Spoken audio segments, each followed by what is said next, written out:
এটা ছিল গত বৃহস্পতিবারের একটা ছোট্ট ব্লগ। আমি হচ্ছে শুক্রবার যেহেতু নারায়ণগঞ্জ থেকে ঢাকা ব্যাক করব, তো ভাবলাম যে আজকের দিনটা একটু ওয়েস্ট না করে যদি একটু ঘুরতে ঘাটতে যাওয়া যায়। তো ভাবছিলাম কোথায় যাব, তো কোনো ফ্রেন্ড হচ্ছে অ্যাভেলেবেল ছিল না, যেহেতু বৃহস্পতিবার সবাই একটু ব্যস্ত থাকে। তো শুক্রবারে সবাই ফ্রি থাকবে, আমিও হচ্ছে চলে যাব। তো আজকের দিনটা বসে বসে যদি ওয়েস্ট করি তাহলে কেমন হয়, এই ভেবে আমি হচ্ছে চলে গেলাম সাপ্তাহিক হাট দেখতে, যেখানে হচ্ছে হাট বা মেলা বসে প্রত্যেক বৃহস্পতিবার জিমখানা।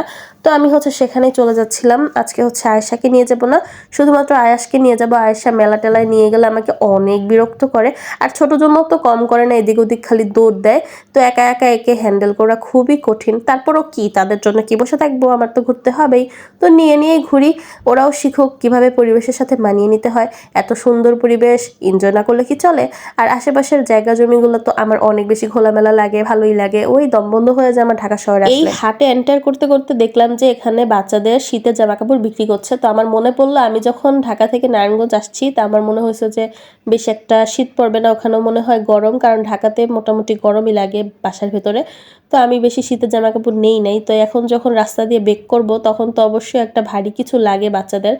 এমনি এমনি তো তা কাটায় দিলাম পাতলা জামা দিয়েই। তারপরেও দেখা যায় যে ফেরত যাওয়ার সময় যদি ঠান্ডা মান্ডা লেগে যায়, তো আমি এখান থেকে হচ্ছে একটা জ্যাকেট আর একটা প্যান্ট কিনে নিয়েছি ভারী চেয়ে, খুবই কম দামে।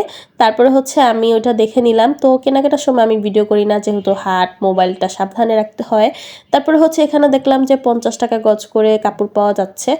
বলে রাখা ভালো, এখানে কিন্তু আরো অনেক অনেক স্টল বসে। আগে আগে অনেক জমজমাট, পুরো মেলার মতো ছিল, এখন কিন্তু বেশি একটা বসে নাই, আমি জানি না কেন। তো যাই হোক, এখানে থ্রি পিসগুলো খুবই কম দামে, দেখেন 200 টাকা, 250 টাকা, 300 টাকা করেও এখানে থ্রি পিস পাওয়া যাচ্ছে।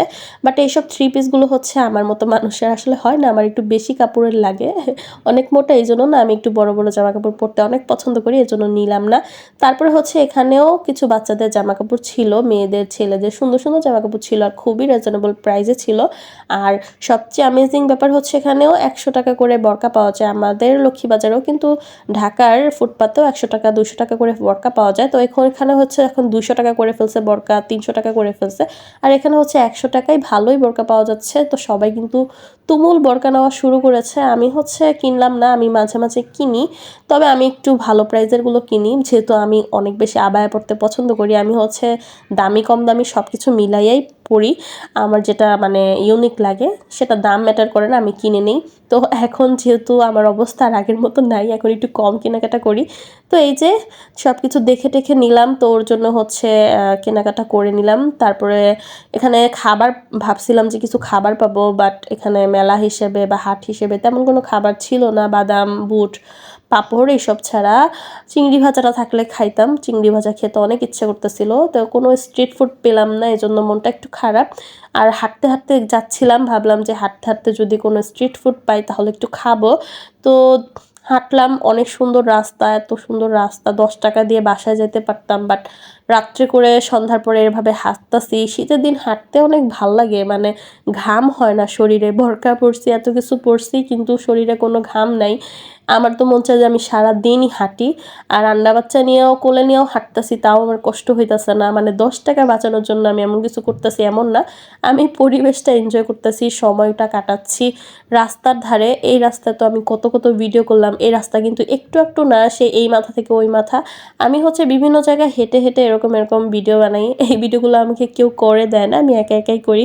কোনোদিন আপনাদের সাথে শেয়ার করবো আমি ট্রিক্স খাটিয়ে কিভাবে কিভাবে ভিডিও করি, কোনো ট্রাইপড ছাড়াই। যাই হোক, এই প্রকৃতিটা এনজয় করতে করতে এই তো বাসায় চলে আসছি। আর দেখেন, এই যে আমার সুন্দর শহর, সুন্দর জায়গা, খুব বেশি কষ্ট লাগছে জানেন, ফেরত এসে পড়তে হয় প্রত্যেকটা বার। কেন যে ফেরত আসতে হয়, আমি যদি এখানেই থেকে যেতে পারতাম অনেক ভালো হতো। আমার প্রিয় জায়গা, প্রিয় মানুষগুলোকে ছেড়ে আমি প্রত্যেকবার চলে যাই, ইমোশনাল হয়ে যায় আসলে। বাড়িতে গিয়ে যখন ভিডিওগুলো এডিট করি, ওইখানে বসে আসলে এডিট করা হয়নি। তো নারায়ণগঞ্জের কারা কারা এই জায়গাটাতে গিয়েছেন অবশ্যই কমেন্ট করে জানাবেন, আর ভিডিওটা আপনাদের কেমন লাগলো সেটাও জানাতে ভুলবেন না। আজকের মতো বিদায় নিচ্ছি, আল্লাহ হাফেজ।